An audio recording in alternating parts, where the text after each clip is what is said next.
தற்போது கிடைத்துள்ள அண்மைச் செய்தி, அதீத மழை பெய்து வெள்ளம் ஏற்பட வாய்ப்புள்ளதால் முன்னெச்சரிக்கை நடவடிக்கை மற்றும் மீட்பு பணி பயிற்சி நடைபெற்று வருகிறது.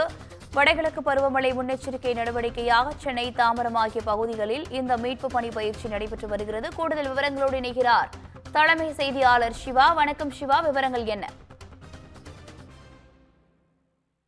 வடகிழக்கு பருவமழை அடுத்த மாத இறுதியில் தொடங்க இருக்கக்கூடிய நிலையில சென்னை, தாம்பரம், ஆவடி உள்ளிட்ட மாநகராட்சிகள்ல பேரிடர் மீட்பு பயிற்சி என்பது நடத்தப்பட இருப்பதாக பேரிடர் மேலாண்மை குழு தெரிவித்திருக்கிறது. குறிப்பாக இந்த வடகிழக்கு பருவமழையின் போது அதீத மழை காரணமாக வெள்ளம் ஏற்பட வாய்ப்பு உள்ளதாக முன்னெச்சரிக்கை நடவடிக்கைகள் மற்றும் மீட்பு பணிகள் குறித்த இந்த பயிற்சி என்பது வழங்கப்பட இருக்கிறது.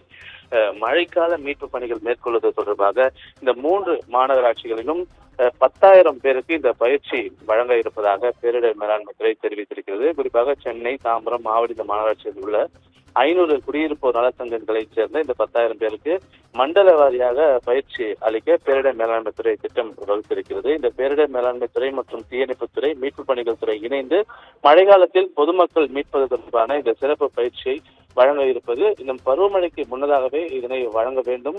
பருவமழையின் போது பாதுகாப்பாக மக்கள் இருப்பதற்கு இவர்களை இந்த முன்னெச்சரிக்கை நடவடிக்கையாக களத்தில் இருக்கிறது தொடர்பான இந்த பயிற்சிகள் வழங்கப்பட இருப்பதாகவே தற்போது பேரிடர் மேலாண்மை துறை தெரிவித்திருக்கின்றது. சாரா, விவரங்களுக்கு நன்றி சிவா.